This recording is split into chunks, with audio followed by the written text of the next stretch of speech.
পরমহংস শিরোমণি সুখদেব গোস্বামী পাদ বললেন, হে রাজন, আমি তোমাকে পূর্বেই বলেছিলাম যে বৈকুণ্ঠের জয় বিজয় তারা চতুষ্ষণের চরণে অপরাধ করেছিল। ব্রহ্মার পুত্র চতুষ্ষণ, সনৎ সনন্দ সন্নত কুমার সন্নত ঋষি, তাদের অভিশাপের কারণে জয় বিজয় বৈকুণ্ঠ হইতে আসলেন হিরণ্যকশিপু হিরণ্যকাক্ষ্য হয়ে জন্মগ্রহণ করেছিলেন।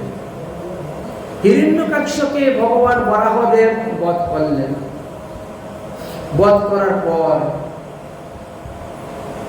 হিরণ্যকশিপু রেগে গেলেন এবং প্রতিজ্ঞাবদ্ধ হলেন, আমার ভাইকে যে বিষ্ণু বধ করেছে সেই বিষ্ণুকে বধ করে আমি ভাতৃ হত্যার প্রতিশোধ নিব। এদিকে হিরণ্যকাক্ষ্যের স্ত্রীর নাম ছিল রুষভানু। হিরণ্যকাক্ষ্যের 9টি সন্তান ছিল। তারা কেউ হিরণ্যকাক্ষ্যের দেহটাকে পুরাতে দিবে না, দাহ সংস্কার করতে দিবে না। সেই শরীরটাকে কোলে নিয়ে সবাই কান্না করতেছে, কিছুতেই তারা দিবে না। তখন সাক্ষাৎ যম মহারাজ পর্যন্ত এসেছিলেন।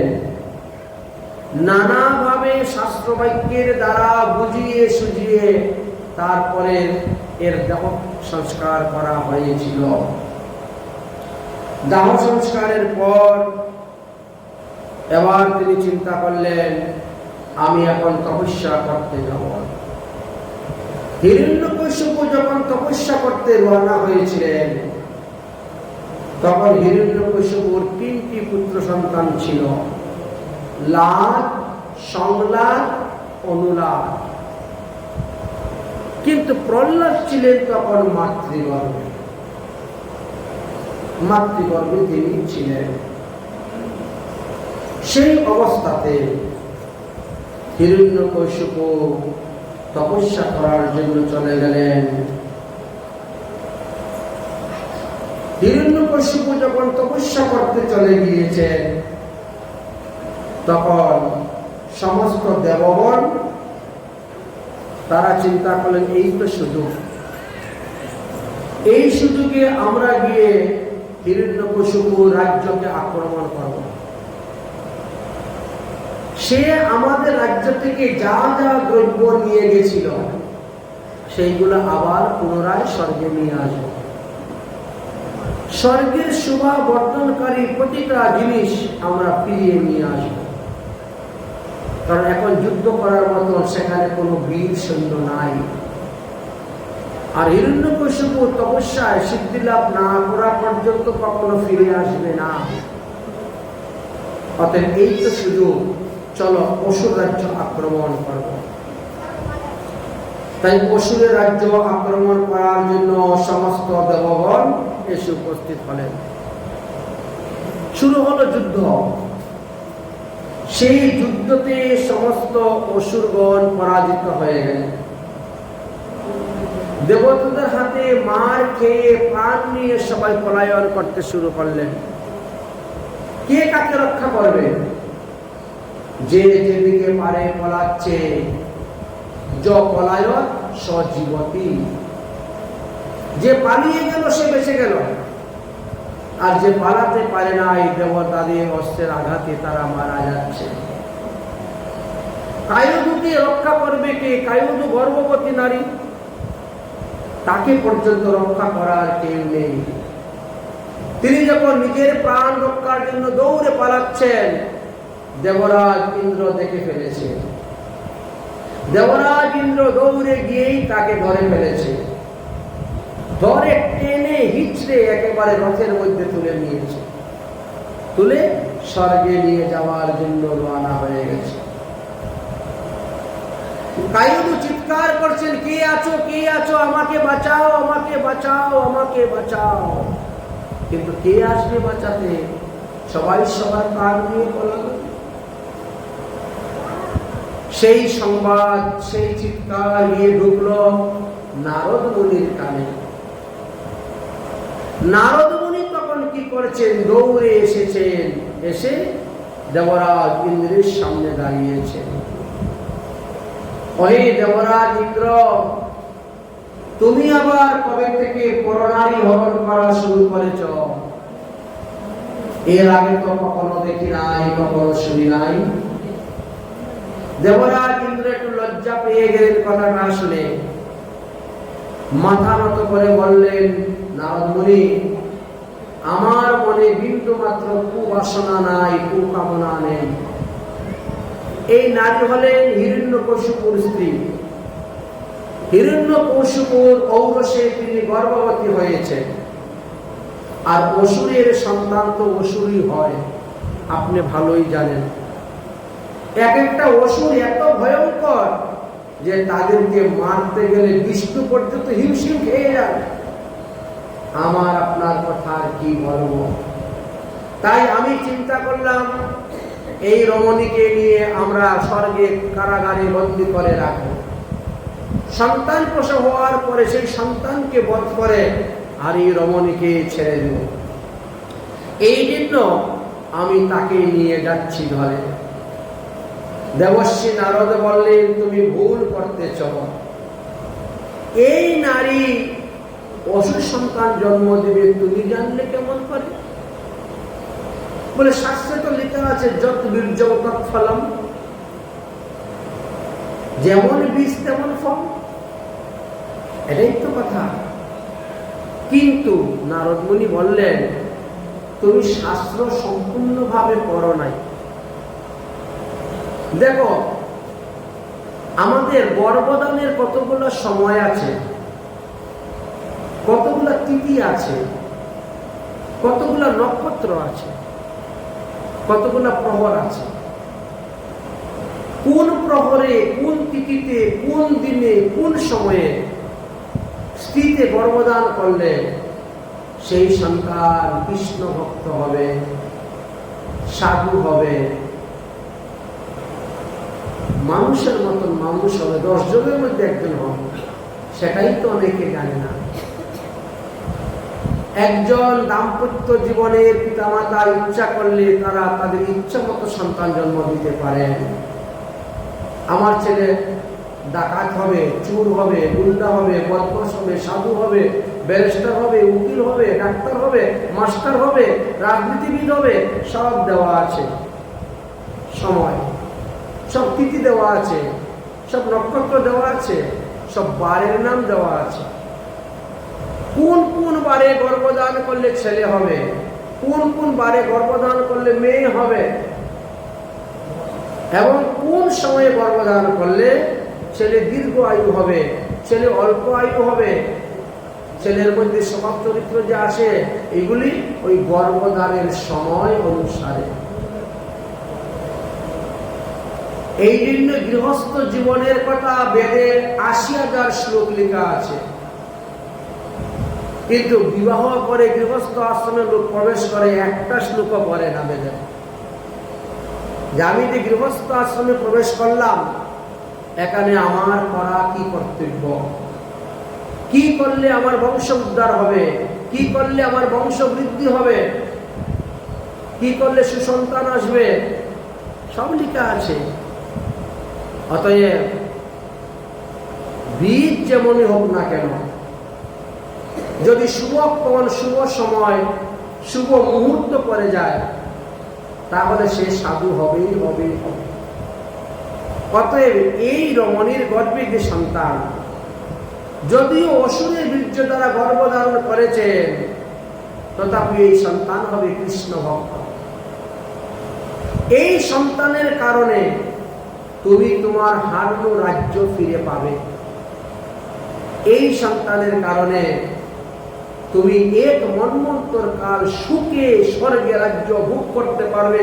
কোন দেবতারা, কোন অসুরেরা বিঘ্ন করবে না তোমার। আর এমন কৃষ্ণ ভক্তের মাকে তুমি দুঃখ দিচ্ছ, কষ্ট দিচ্ছ। একজন কৃষ্ণ ভক্ত যেমন আদরের বস্তু, ঠিক তেমনি ওই কৃষ্ণ ভক্তের মাও আদরের বস্তু। অতএব তাকে দুঃখ দিও না, তাকে কষ্ট দিও না, তাকে ছেড়ে দাও, ছেড়ে দাও। তখন দেবরাজ ইন্দ্র কায়ুধুকে ছেড়ে দিলেন। অপরাধ স্খলনের জন্য কায়ুধুর চরণ ধরে প্রণাম করে ক্ষমা ভিক্ষা চাইলেন। কায়ুধুকে 4 বার পরিক্রমা করলেন। পরে দেবরাজ ইন্দ্র স্বর্গে চলে গেলেন। এবার কায়ুধু নারদ মুনির চরণে পড়ছে, তুমি আমার ধর্মের পিতা, তুমি আমার ইজ্জত রক্ষা করেছো, সম্মান রক্ষা করেছো, আমার পুত্র রক্ষা করেছো, আমার গর্ভস্থ সন্তানকে রক্ষা করেছো, তুমি আমার ধর্মের পিতা। তবে দেবরাজ ইন্দ্রের মতিগতি কোনো ঠিক নেই। সে তার ইন্দ্রাসন ছাড়া আর কিচ্ছু বুঝে না। সে সর্বদা ইন্দ্রাসন নিয়েই ব্যস্ত। অতএব তাকে বিশ্বাস করা যায় না। কখন যে তার কি মতিগতি হয়। অতএব আপনি আমার ধর্মের পিতা, আমি আপনার চরণে আশ্রয় চাই, আপনি আমাকে ঠাঁই দিন। দেবর্ষি নারদ তখন নিয়ে গেলেন তিনার আশ্রমে। কায়ুধু মনে প্রাণে দেবর্ষি নারদের সেবা করতে শুরু করলেন। কাপড় ধুয়ে দেওয়া, বাড়িঘর ঝাড়ু দেওয়া, লেপা পোছা করা, ফুল তুলে এনে দেওয়া, তুলসী তুলে এনে দেওয়া, বাসনপত্র মেজে বসে দেওয়া। আবার নারদ মুনি যখন হরিকথা বলেন, বসে বসে শুনেন হরিকথা। সুযোগ পেলে আশেপাশে যে সমস্ত সাধুরা আছে, মুনি ঋষিগণ আছেন, তাদের বাড়িও সেবা করতে চলে যায়, কাজ করতে চলে যায়। নারদ মুনির ঘরে কাজ করার পরে যখন সময় পায়, তখন অন্য সাধুর বাড়ি কাজ করতে চলে যায়। পয়সা নেয় না তার বিনিময়ে। এত বড় রাজার স্ত্রী রানী হয়ে এনার বিন্দু মাত্র লজ্জা নেই, অহংকার নেই, কিছু নেই। সাধু সেবা করে যাচ্ছেন, সাধুদের কাজ করে যাচ্ছেন। নারদ মুনি কায়ুধের এই স্বভাব, এই সেবা দেখে সন্তুষ্ট হয়ে গেছে। তাই নারদ মুনি বলছেন, কায়ুধু, তোমার এই সেবা, সুস্থতার সেবা আমি অত্যন্ত সন্তুষ্ট। তুমি আমার কাছে বর চাও, তুমি যে বর চাইবে আমি তোমাকে সেই বর দিব। কায়ুধু বলছেন, তাহলে আপনি আমাকে এই বর দিন, যতদিন পর্যন্ত আমার স্বামী তপস্যা করে সিদ্ধি লাভ করে বাড়িতে ফিরে না আসেন, ততদিন পর্যন্ত যেন আমার গর্ভস্থ শিশু ভূমিষ্ঠ না হয়। গর্ভস্থ শিশু যেন গর্ভেই থেকে যায়। নারদ মুনি বললেন, তথাস্তু, তাই হোক। এই তো নারদ মুনি বললেন।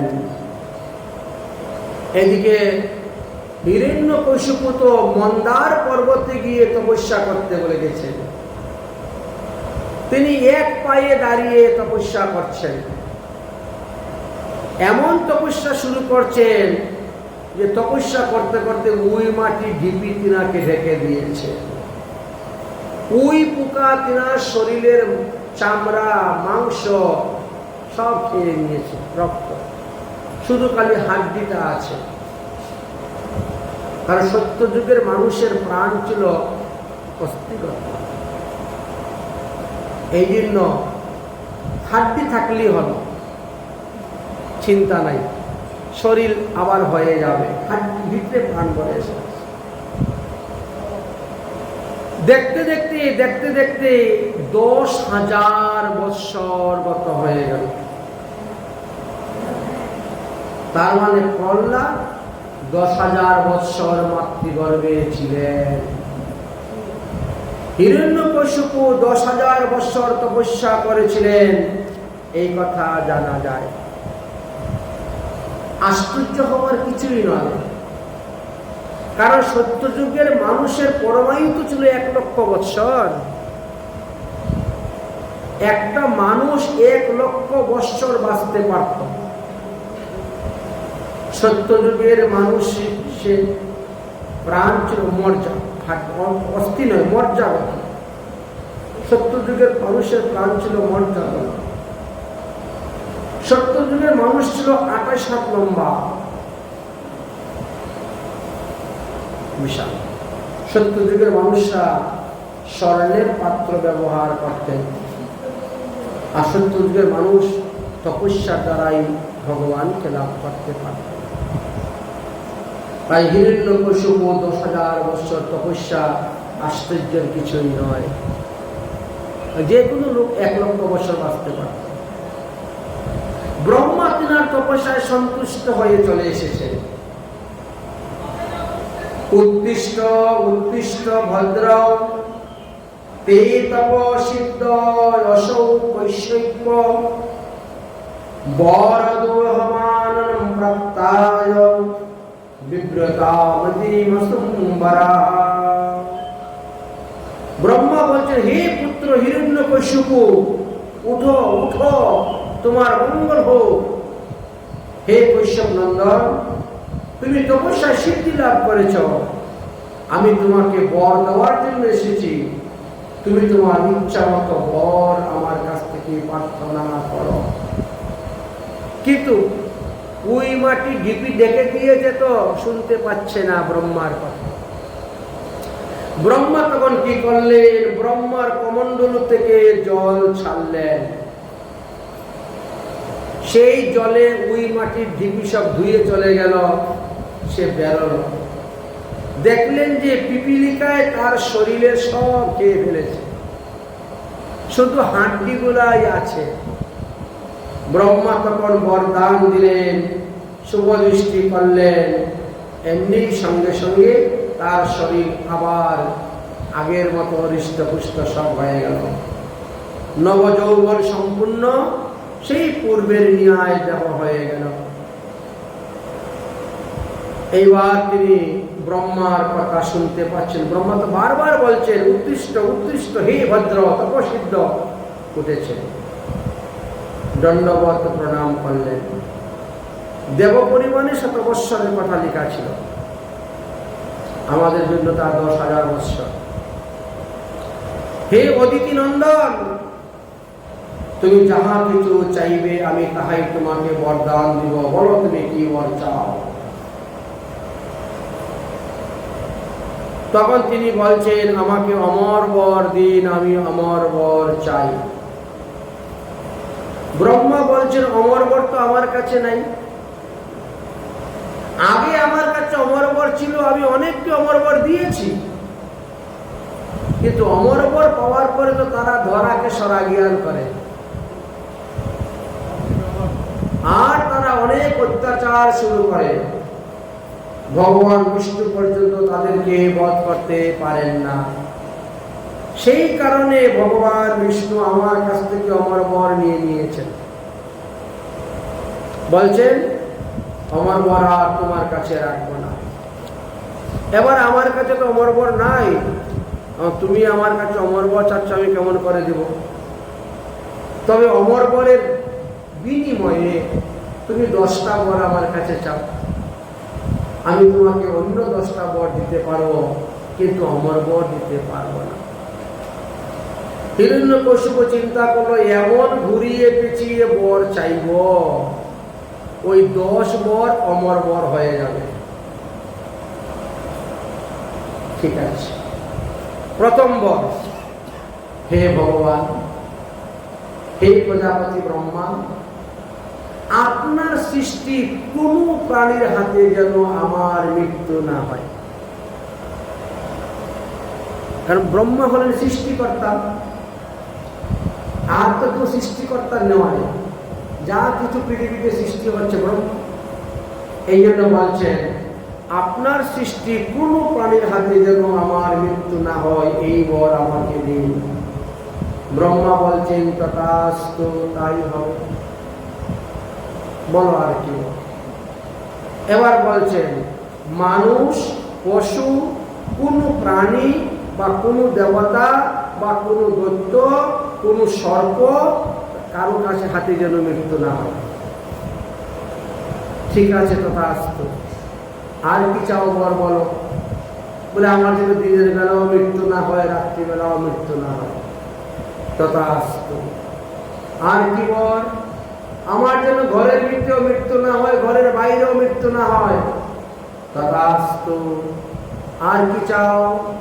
আমার যেন ভূমিতেও মৃত্যু না হয়, আকাশেও মৃত্যু না হয়, শূন্যে। তথাস্তু। আর কি চাও? বললেন কোন অস্ত্রশস্ত্রে যেন আমার মৃত্যু না হয়। তথাস্তু। 12 মাসের মধ্যে যেন আমার মৃত্যু না হয়। তথাস্তু। 27টি নক্ষত্রের মধ্যে যেন আমার মৃত্যু না হয়। তথাস্তু।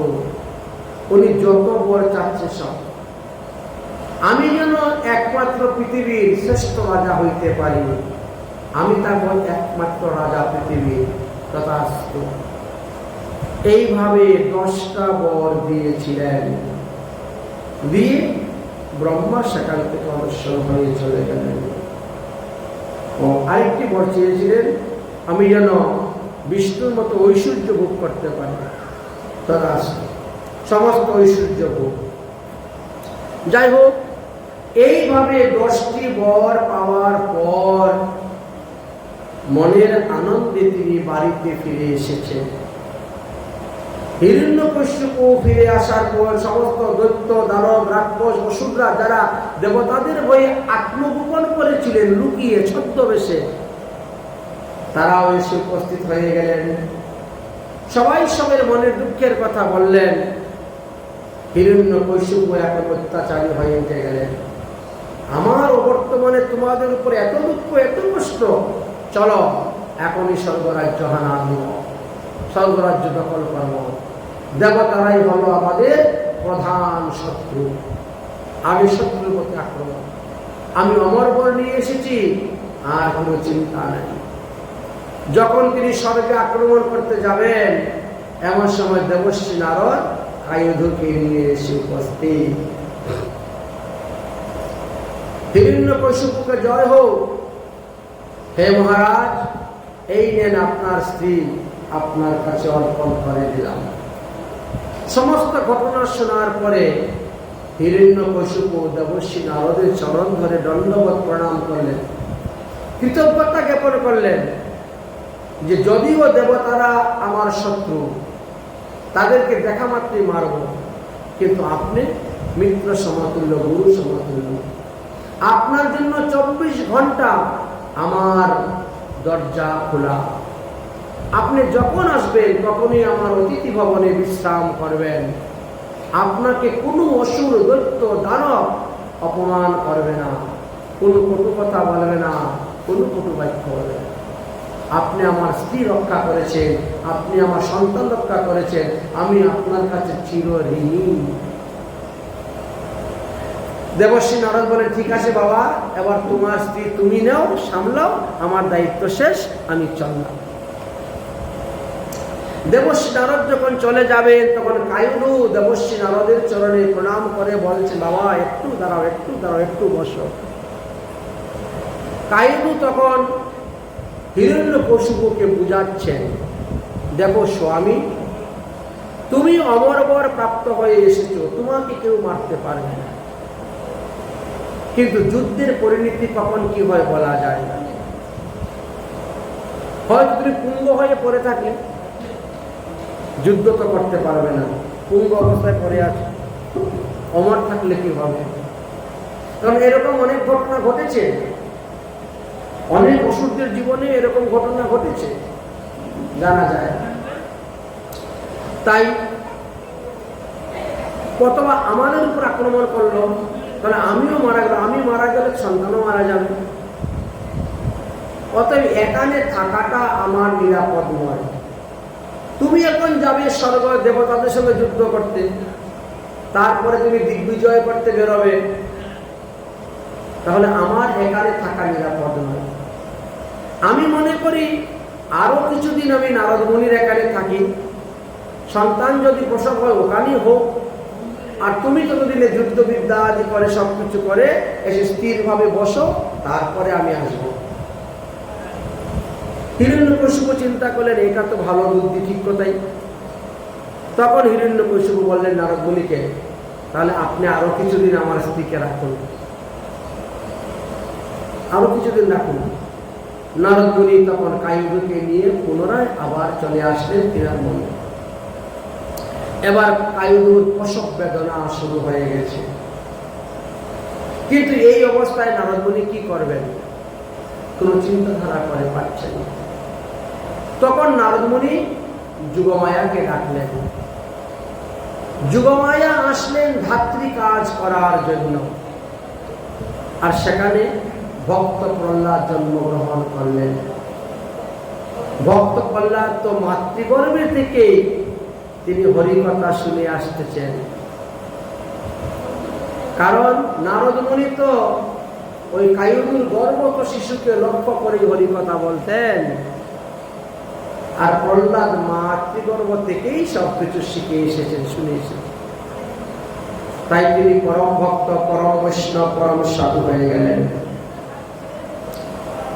হয়ে নারদ মুনির নিকট থেকে আরো শিক্ষা দীক্ষা প্রাপ্ত হচ্ছেন। এদিকে ব্রহ্মার বরে বলিয়ান হয়ে হিরণ্যকশিপু সমস্ত দৈত্যদেরকে নিয়ে 3 লোক দখল করার উদ্দেশ্যে তিনি রওনা হয়েছেন। এমন অত্যাচার শুরু করেছেন যে তার অত্যাচারে গন্ধর্ব, গরুড়, সর্প, সিদ্ধ, চারণ, বিদ্যাধর, ঋষি, মুনি, পিতৃলোক কেউ স্থির থাকতে পারছেন না।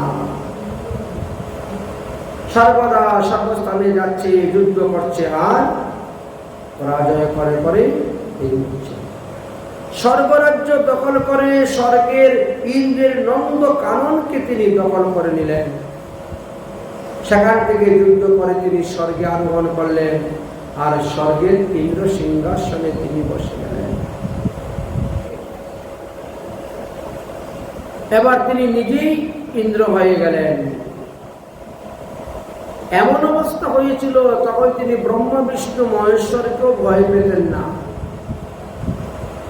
সমস্ত ওষুধকে নিয়ে তিনি মন্ত্রণা করলেন যে পৃথিবীতে যাগ, যজ্ঞ, উৎসব, অনুষ্ঠান সব বন্ধ করে দাও, তাহলে ব্রহ্মা, বিষ্ণু, মহেশ্বর নিস্তেজ হয়ে যাবে, আর তখনই তাদেরকে বধ করা সম্ভব হবে। এইভাবে দিগ্বিজয়ী একছত্র সম্রাট হয়ে নিজের কাম্য বিষয় স্বচ্ছন্দে তিনি ভোগ করতে লাগলেন।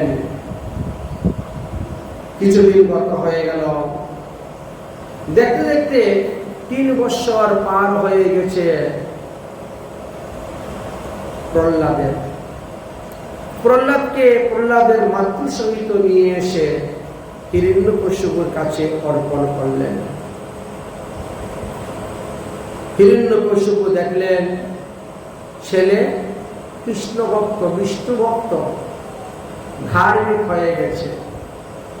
সর্বনাশ, বিষ্ণু হলো আমাদের শত্রু, শত্রুর ভজন করবে আমার ছেলে, এটা হয় না। এই জন্য ছেলেকে গুরুকুলে পাঠাতে হবে। গুরুদেব শুক্রাচার্য তখন বাড়িতে ছিলেন না, তিনি তপস্যা করতে চলে গেছেন।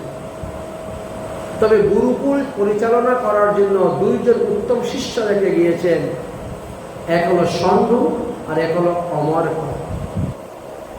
এই ষণ্ড, অমর্ক দুজনই গুরুকুলের দায়িত্ব নিয়ে তারা কাজ করে যাচ্ছে। আজ হিরণ্যকশিপু লোক পাঠালেন, এসে উপস্থিত হয়েছেন। তারা বললেন যে দেখো, আমার এই ছেলেকে আসরিক বিদ্যা শিক্ষা দিতে হবে। দেবর্ষী নারদের বাড়ি থাকতে থাকতে বিষ্ণু কথা শুনতে শুনতে ছেলে আমার বিষ্ণু ভক্ত হয়ে গেছে। তার ওই বিষ্ণু ভক্তকে ভুলিয়ে দিয়ে তাকে আসরিক বিদ্যা শিক্ষা দিতে হবে। যথা বেদেষু দেবেষু গো বিপ্রে সাধব ধর্মময়ী চ বিশেষ সশাশুরস্বতী। যারা দেবতার পূজা করে, যারা গো ব্রাহ্মণের পূজা করে, তাদেরকে বিনাশ করে। এরা আমার শত্রু। যারা আমার শত্রুর ভজন করবে, তারাও আমার শত্রু। এইভাবে শিক্ষা দেওয়া, তাকে বিষ্ণু ভজন ভুলিয়ে দিয়ে আসলে বিদ্যা শিক্ষা দেওয়া। এর জন্য যা প্রয়োজন হয় তোমরা প্রয়োগ করো। রাজকুমার বলে ছেড়ে দিও না, সাম দাম দণ্ড হে যা হয় মারো, প্রয়োগ করো, কিন্তু তাকে অসুর বানাতে হবে, আসরিক বিদ্যা শিক্ষা দিতে হবে। এই হলো কাজ। এইভাবে সিদ্ধান্ত নিয়ে দিলেন। যাই হোক, গুরুকুলে গেলেন অনেক বিদ্যার্থী, অনেক অসুর বালকগণ গুরুকুলে লেখাপড়া করছেন। প্রহ্লাদ যখন গুরুকুলে বসলেন, এই লেখাপড়া তিনার কাছে ভালো লাগলো না।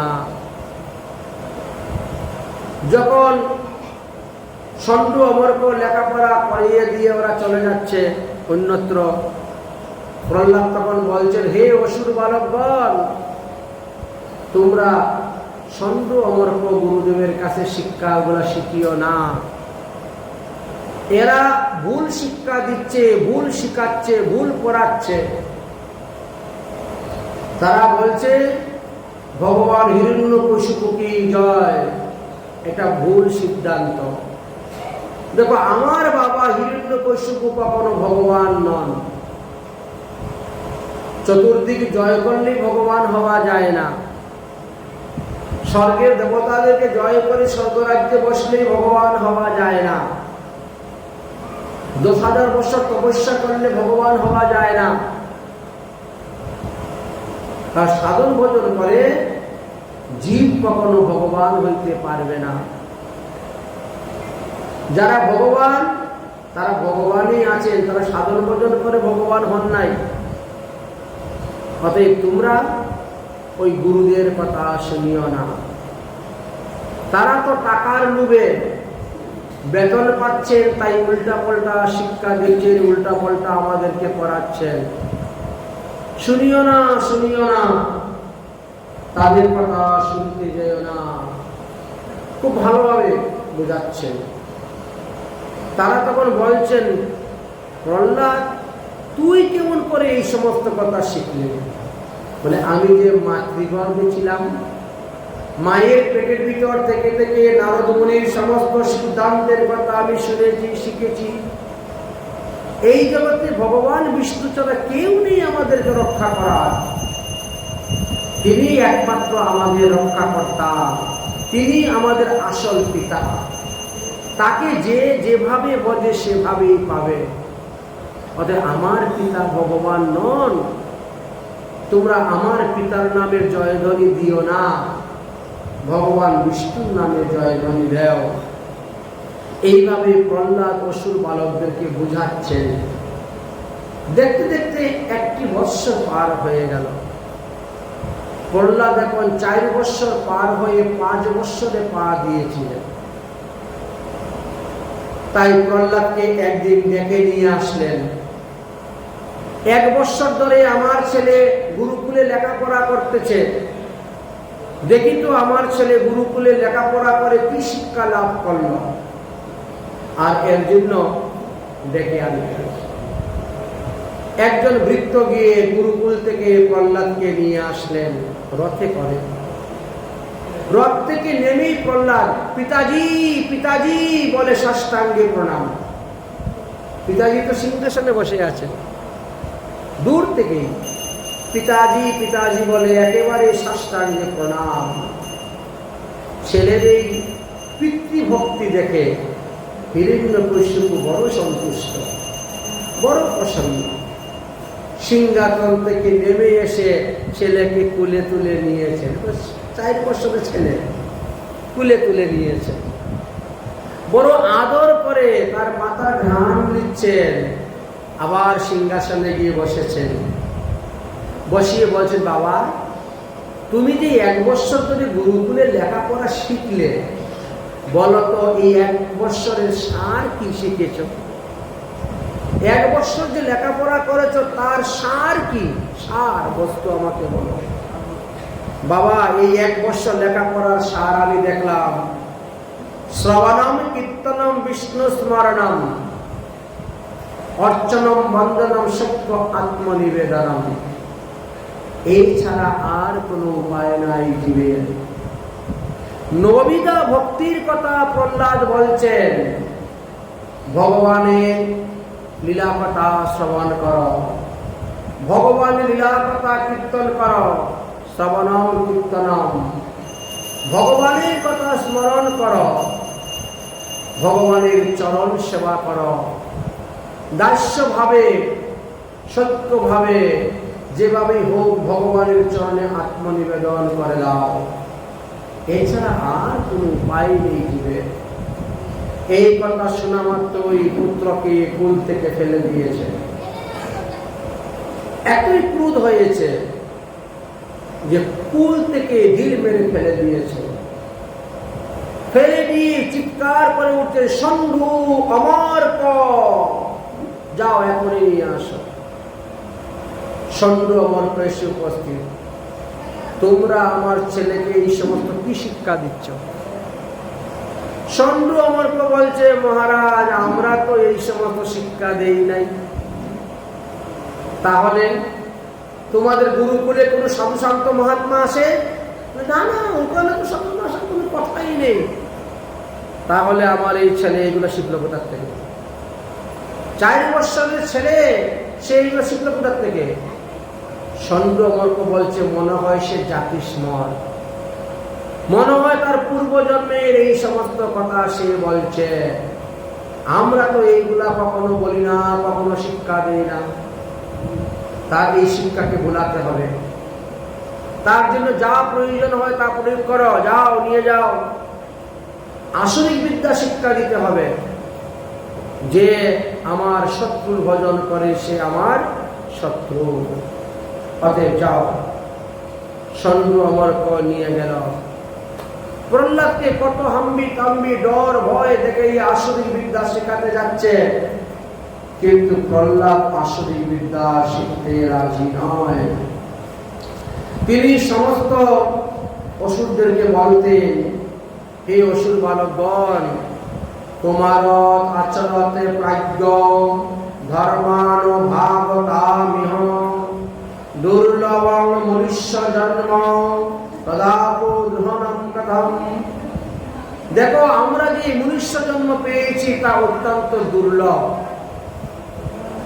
দেবতারাও বাসনা করে ভারতবর্ষে গিয়ে মনুষ্য হয়ে জন্মগ্রহণ করতে। 84 লক্ষ যিনি ভ্রমণ করার পর ভগবানের কৃপায় এই দেবের দুর্লভ মনুষ্য জন্ম পাওয়া যায়।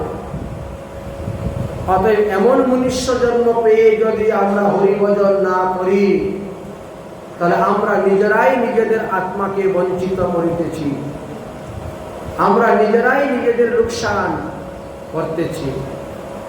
অতএব বাল্যকাল থেকে কৃষ্ণ ভজন করো। যদি কৃষ্ণ পেতে চাও, বাল্যকাল হইতে কৃষ্ণ ভজন শুরু করে দাও। বাল্যকালে কৃষ্ণ ভজে কৃষ্ণ প্রাপ্তির আসে, বৃদ্ধকালে কৃষ্ণ ভজে যমেরও তর আসে। শাস্ত্রে একটি কথা আছে, ভোরবেলা দধি মন্তিলে ঘি উঠে ভালো, ঠিক তেমনি ভাবে শৈশবে সাধন ভজন বৃদ্ধকালে গেল। শৈশবে সাধন ভজন না করলে বৃদ্ধকালে ভজন করতে পারবেন না। আমাদের কিছু কিছু মহাত্মাগণ আছেন, বুঝলেন, এক আসনে বসে 1 লক্ষ হরিনাম করেন, তারপরে উঠেন আসন ছেড়ে। সেটা বৃন্দাবনের অনেক আছে, পুরস্চরণ করছেন এক আসনে। এই যে বসলেন, ওই শুরু হয়ে গেল। সকালবেলা মঙ্গল আরতি দর্শন করে বসতে গেলেন, আর হরিনাম শুরু হয়ে গেল। কেউ 1 লক্ষ, কেউ 2 লক্ষ হরিনাম করবেন, তারপরে আসন ছেড়ে উঠবেন। কিরকম অভ্যাস! তো 1 লক্ষ হরিনাম করতে গেলে তো 4 ঘন্টা 5 ঘন্টা সময় লাগে। আজকালকার মানুষ 5 ঘন্টার দূরের কথা, 10 মিনিটেই এক আসনে বসতে পারে না। একবার এদিকে পা নেয়, একবার ওদিকে পা নেয়, আর তারা দেখেন এক আসনে বসলেন যে এই চলল এক মনে এক চিত্তে। অভ্যাসটা তো আগের থেকেই করতে হবে। এই জন্য বলছেন ওই বাল্যকালী শৈশবী সাধন ভজন বৃদ্ধকালে গেল। কারণ বৃদ্ধকালে তো বিয়া দিয়ে সে বিয়ে করবে,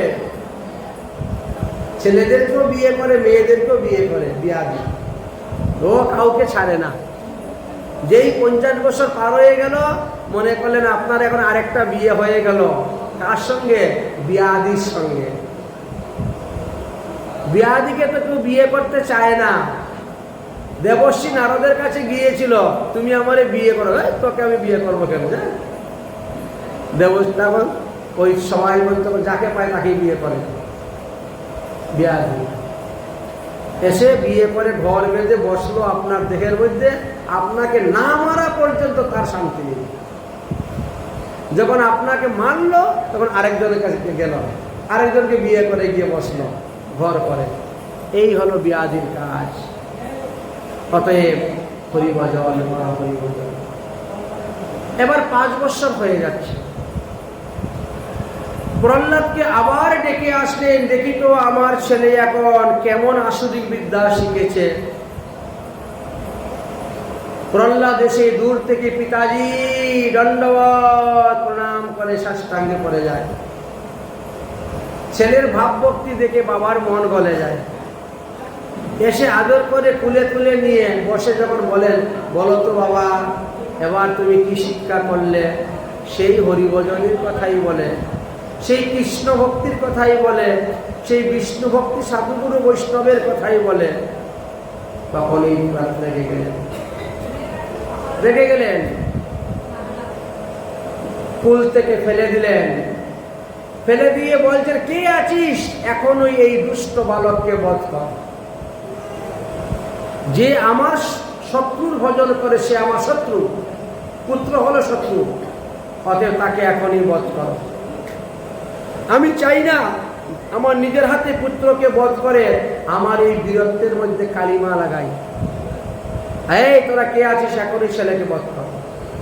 বলার সঙ্গে সঙ্গে বড় বড় যোদ্ধা মল্লবীর ঢাল তরোয়াল অস্ত্র নিয়ে এসেই প্রহ্লাদকে কুপাতে শুরু করে দিয়েছে।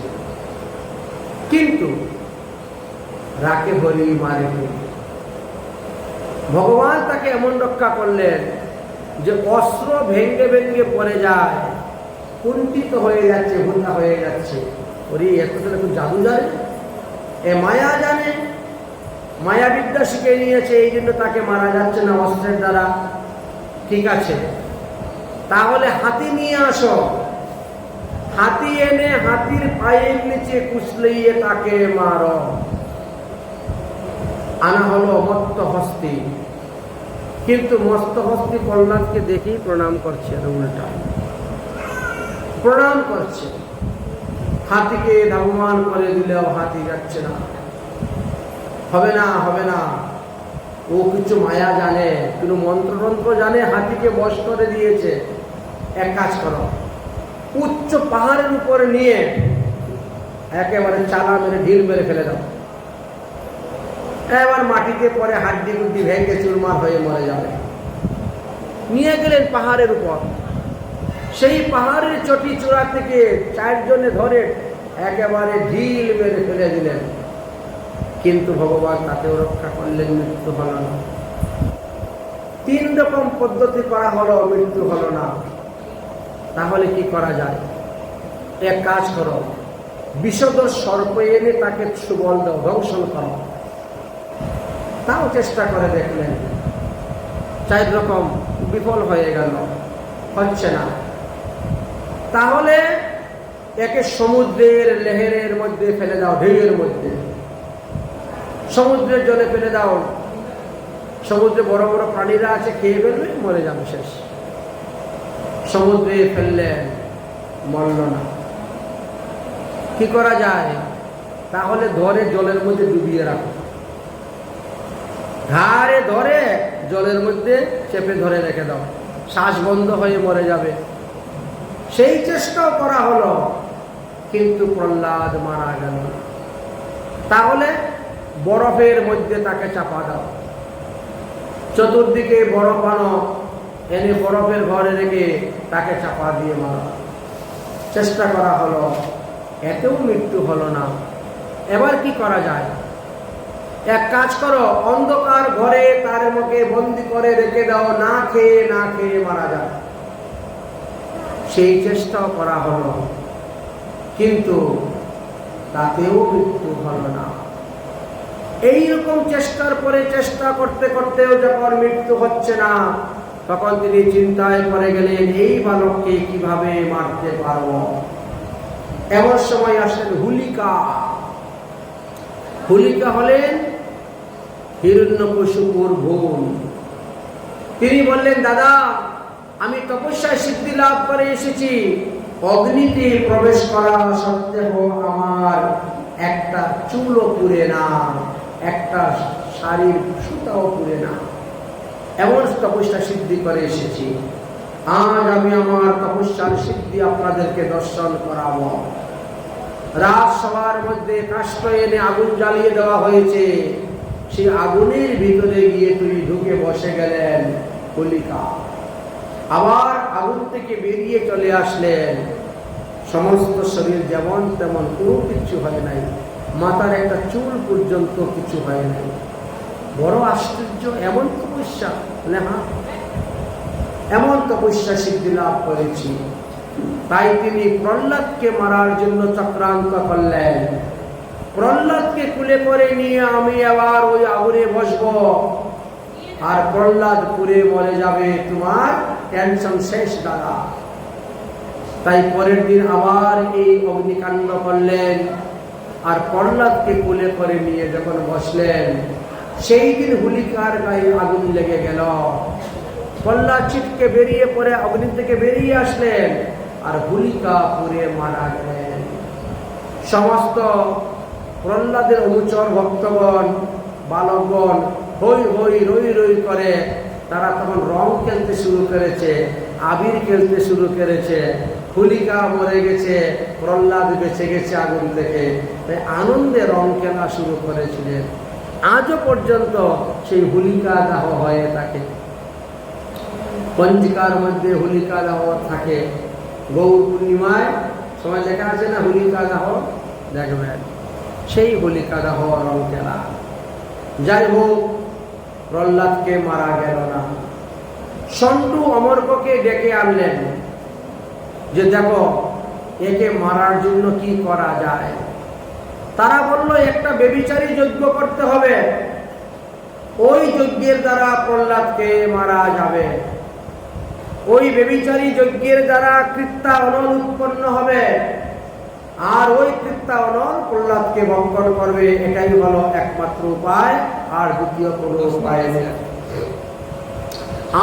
কোনো উপায় নেই। প্রহ্লাদকে মারার জন্য বেবিচারী যজ্ঞ করা হলো, কৃত্যা অনল উৎপন্ন হলো, কিন্তু ভগবান প্রহ্লাদকে রক্ষা করলেন। কৃত্যা অনল তখন ষণ্ড অমরকে বধ করে চলে গেল। সেই সময়ে আসলেন শুক্রাচার্য। তিনার আপন প্রধান দুই শিষ্য মারা গেছে বলে তিনি কাঁদতে কাঁদতে অধীর হয়ে পড়ে গেলেন। গুরুর ক্রন্দন দর্শন করে তখন প্রহ্লাদ ভগবানের কাছে প্রার্থনা করলেন, হে ভগবান, তুমি আমার গুরুপুত্র দুজনের দেহে প্রাণ সঞ্চারণ করে দাও। প্রহ্লাদের অনুরোধে সেই প্রাণ আবার পুনরায় দেহে ফিরে আসলো। গুরুপুত্র দুজন জীবিত হলেন। সেই থেকে তারা আর প্রহ্লাদের কোনো কাজে বাধা দেন না। প্রহ্লাদ এবার মনের আনন্দে তিনি হরিনাম সংকীর্তন আরম্ভ করলেন। স্কুলের মধ্যে, ডেস্কের মধ্যে, টেবিলের মধ্যে, ব্রেঞ্চির মধ্যে বাজনা বাজাইয়ে শুরু করলেন হরিনাম। হরিনামের শব্দ এমনই ভাবে মুখরিত হয়ে উঠল যে সেই শব্দ গিয়ে রাজবাড়িতে রাজার কানে প্রবেশ হয়ে গেল। হিরণ্যকশিপু তখন অত্যন্ত ক্রোধিত হয়ে গেলেন। কার এত বড় সাহস, আমার আইন অমান্য করিয়া আমার রাজ্যে বিষ্ণু নাম সংকীর্তন করতেছে, যাও এখনই তাকে ধরে নিয়ে আসো। 10 জন লোক পাঠালেন। তারা এসে যখন প্রহ্লাদকে ধরতে গেলেন, প্রহ্লাদের শরীরে স্পর্শ করা মাত্রই তাদের দেহের মধ্যে প্রেমের উদয় হয়ে গেল। তারা তাকে বন্দী করে নিয়ে যাবে কি? তারাও তার সঙ্গে কীর্তন করতে শুরু করে নিয়েছেন, নৃত্য করতে শুরু করেছেন। প্রেমের তো এটাই স্বভাব। এদিকে কি ব্যাপার, এরা আসছে না কেন? হিরণ্যকশিপু আরো 10 জনকে পাঠালেন, কিন্তু যারা আসে তারাই হরিনাম কীর্তনে মত্ত হয়ে যায়। যত লোক সংখ্যা বাড়ছে, হরিধ্বনি তত উচ্চস্বরে হচ্ছে। রাজা তখন চিন্তা করলেন ব্যাপারটা কি। তাই ঢাল তরোয়াল নিয়ে রাজা তখন রাজ সিংহাসন থেকে নেমে আসছেন, আর প্রহ্লাদ তখন হরিনাম সংকীর্তন করে রাজবাড়ির দিকে রওনা হয়েছেন। রাজা হিরণ্যকশিপু অত্যন্ত ক্রোধিত হয়ে তিনি দৌড়ে নেমে এসে সামনে যাকে পেয়েছে তাকে ধাক্কা মেরে দিয়েছেন। ধাক্কা মারার সঙ্গে সঙ্গেই উল্টে পড়ে গেছে। যখন 2-4 জন উল্টে পড়ে গেছে, তখনই সবাই ভয়ে কীর্তন বন্ধ করে দিয়েছেন। কীর্তন বন্ধ হয়ে গেছে, কীর্তন বন্ধ হয়ে গেছে। রাজা তখন অত্যন্ত কুপিত হয়ে গেছেন। রাজা বলেন, ওরে প্রহ্লাদ, তোকে 15 বার চেষ্টা করেছি মারার জন্য, কিন্তু মারতে পারে নাই। তোর বিষ্ণু তোকে রক্ষা করে। আজ আমি নিজের হাতে তোকে বধ করব, দেখি তোর বিষ্ণু কেমন করে রক্ষা করে। আগে তোর বিষ্ণুকে মারবো, তারপরে তোকে বধ করব। বল তোর বিষ্ণু কোথায় আছে? প্রহ্লাদ বলছেন, আমার বিষ্ণু সর্বত্র আছেন। তাহলে আমি দেখতে পাচ্ছি না কেন? বাবা, ভগবানকে দেখতে গেলে চিন্তন করতে হয়। চিন্তন না করলে ভগবানকে দেখা যায় না। আমি তো ভগবানকে দেখতে পাচ্ছি, তুমি দেখতে পাচ্ছ না। তার কারণ হলো তোমার চোখের মধ্যে প্রেম নাই। যার চোখের মধ্যে কাম আছে সে কখনো ভগবানকে দেখতে পায় না।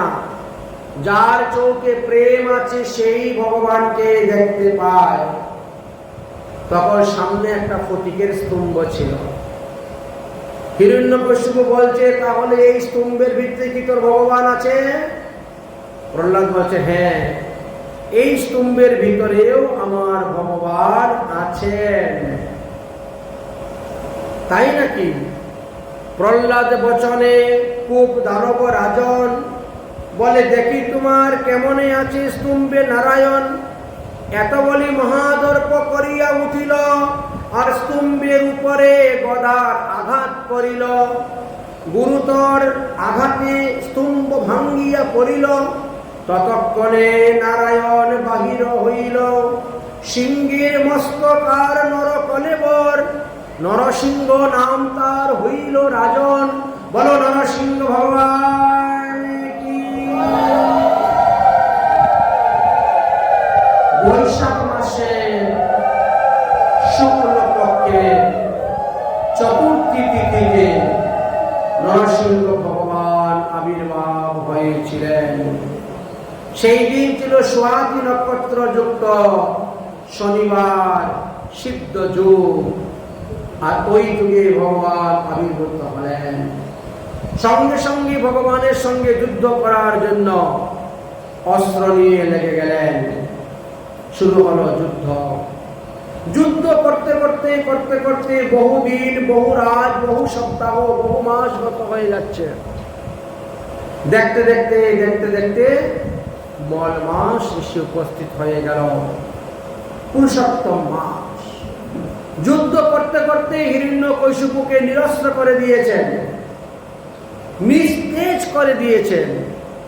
সে উঠে দাঁড়াতে পারে না, সে হাত তুলে বিষ্ণুকে আসলে যুদ্ধ করতে পারে না। তার ইন্দ্রিয় আর কোনো কাজ করছে না। তখন ভগবান তাকে ধরে টেনে হিচড়ে এনে বসেছেন চৌকাঠের মধ্যে, ঘরের দরজায় বসে বললেন, ওরে দুষ্ট, এখন তোকে আমি বধ করব। বলে, আপনি আমাকে মারতে পারবেন না। ঘরের ভিতরে আমার মৃত্যু নাই, ঘরের বাইরে মৃত্যু নাই, তো মারবেন কেমন করে? বলে, এই জন্য তো দরজায় বসেছি। এটা না ঘরের ভিতর না ঘরের বাহির। দ্বিতীয়ত, তথাপিও মারতে পারবেন না, কারণ আকাশেও মৃত্যু নাই, ভূমিতেও মৃত্যু নাই, তো মারবেন কেমন করে? এই জন্য আমার উড়াতের মধ্যে রেখেছি। তুই না আকাশে শূন্য আছিস, না মাটি স্পর্শ করছিস। তথাপিও আমাকে মারতে পারবেন না। ব্রহ্মার বর আছে, রাত্রিবেলাও মারতে পারবেন না, দিনের বেলাও মারতে পারবেন না। বলে এই সন্ধ্যার সময় আমি তোকে নিয়ে বসেছি মারার জন্য। বলে ব্রহ্মার সৃষ্টি কোন প্রাণীর হাতে আমার মৃত্যু নাই, তো মারবেন কেমন করে? আমি তো ব্রহ্মার সৃষ্টি প্রাণী নয়, আমি তো ব্রহ্মাকে সৃষ্টি করি, এক এক ব্রহ্মাণ্ডে এক এক ব্রহ্মাকে পাঠাই। বলে ব্রহ্মার কাছে বর আছে যে কোনো মানুষ বা কোনো পশু আমাকে বধ করতে পারবে না। বলে দেখো, তুমি আমাকে মানুষ বলবে না পশু বলবে না, আমি মানুষ না আমি পশু, অর্ধ নর অর্ধ পশু। তথাপিও আপনি মারতে পারবেন না, কারণ 12 মাসের মধ্যে আমার মৃত্যু নাই। তো কেমন করে? বলে এখন পুরুষোত্তম মাস চলছে, অধিক মাস, তাই আমি তোমাকে বধ করব। তথাপিও মারতে পারবেন না, 27টি নক্ষত্রের মধ্যে আমার মৃত্যু নাই, এখন কেমন করে মারবেন? বলে এখন অভিজিৎ নক্ষত্র চলছে, 28 নম্বর নক্ষত্র, অতএব এই মুহূর্তের সময় আমি মারব। পারবে না, কারণ কোনো অস্ত্র শস্ত্রে আমার মৃত্যু নাই, তো কি দিয়ে আমাকে মারবেন? বলে হাতের লোক, আমি কোনো অস্ত্রই নিব না, হাতের লোক নিয়েই মারব। বলে পেটের মধ্যে হাত ঢুকিয়ে ওর পেট ছিঁড়ে দিলেন, নারী ভরি বের করে তাকে মেরে দিলেন। হিরণ্যকশিপুকে বধ করার পর ভগবান অনেকক্ষণ যুদ্ধ করেছেন, তো তারপরে তিনি সেই হস্ত ধৌত করার জন্য মন্দাকিনী নদীতে গিয়েছিলেন। সেই সময়ে একটা মন্দাকিনী নদীর শাখা ছিল, এই নবদ্বীপের দিকে রওনা হয়েছিল। বর্তমানে জায়গায় আমরা নৃসিংহতলা বলি, সেই নৃসিংহতলাতে গিয়ে নৃসিংহদেব বিশ্রাম করেছিলেন। আর ওর পাশে যে একটা বিরাট বড় পুষ্করিণী আমরা দেখতে পাই, ওটা কিন্তু আগে মন্দাকিনী নদীর ধারা ছিল। ওটা লোকে ভরাট হয়ে গেছে, লোকে এখন জমি চাষ করে ফসল ফলাচ্ছে। আর কিছুটা জায়গা ওটা স্মৃতিস্বরূপ রেখেছে যে এখানে ভগবান হাত ধুইয়েছিলেন। ভগবানের অত্যন্ত ক্রোধ, সেই ক্রোধ শান্ত করার জন্য অনেক দেবদেবীগণ এসে স্তুতি ভক্তি করেছিলেন, কিন্তু কেউ পার পান নাই। পরে প্রহ্লাদকে পাঠিয়েছিলেন, প্রহ্লাদ এসে স্তুতি করলেন, ভক্তি করলেন, প্রণাম করলেন, ভগবানের ক্রোধ শান্ত হয়ে গেল। ভগবান বরদান দিলেন যে 1 মন্বন্তর কাল পর্যন্ত প্রহ্লাদ তুমি রাজত্ব করবে। 1 মন্বন্তর কাল পর্যন্ত প্রহ্লাদকে অমর বরদান করেছেন। প্রহ্লাদ 1 মন্বন্তর কাল জন্য অমর, অর্থাৎ 71টা সত্যযুগ, 71টা ত্রেতা যুগ, 71টা দ্বাপর যুগ আর 71টা কলিযুগ গত হলে পরে প্রহ্লাদের মৃত্যু হবে। তাই প্রহ্লাদ মহাশয় অমর, তিনি এখনো আছেন। এই হলো প্রহ্লাদের লীলা কথা। আগামী কল্য আমরা প্রহ্লাদের বংশ অধস্তন সমস্ত রাজগণের কথা বলব, আরো অন্যান্য লীলা কথা বর্ণন করব। আজকে আমাদের হিরণ্যকশিপু বধ, নরসিংহ অবতার এবং প্রহ্লাদ চরিত্র পর্যন্তই বিষয়বস্তু ছিল। তাই আজকের মতো ভগবতীর কথা আমরা এখানে বিশ্রাম দিচ্ছি। শ্রীমৎ মহাপ্রভুর কৃপা হলে আগামী কল্য তার পরবর্তী বিষয় আস্বাদন করব। আগামী কল্য ভগবানের জন্মলীলা পর্যন্ত আমাদের আস্বাদন হবে, শ্রীকৃষ্ণ জন্মলীলা এবং নন্দ উৎসবটা আগামী কল্যই আমরা করে নিব। আগামী কল্য বেলুন দিয়ে সাজানো হবে, চকলেট খেলনা নুল দেওয়া হবে, নন্দ উৎসব আর ভগবান শ্রীকৃষ্ণের জন্মলীলা পর্যন্তই আমরা আস্বাদন করব। অতএব আপনারা সবাই আসবেন। রাধে রাধে।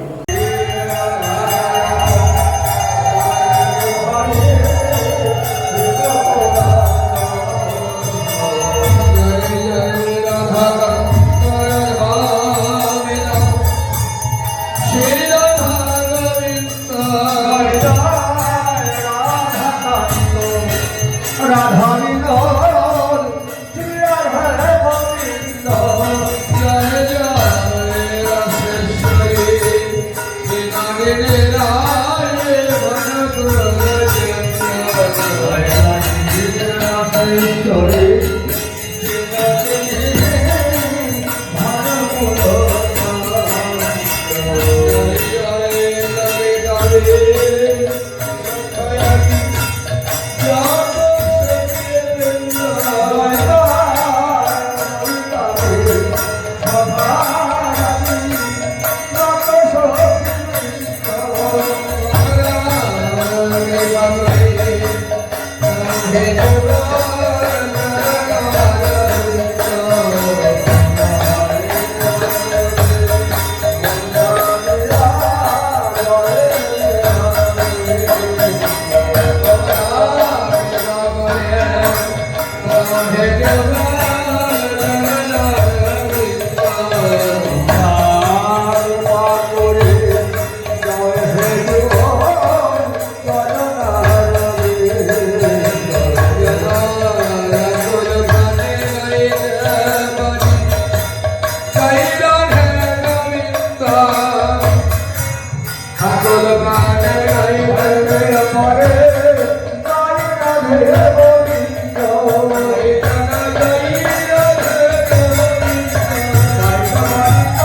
বৈষ্ণব কি, গুরুদেব কি।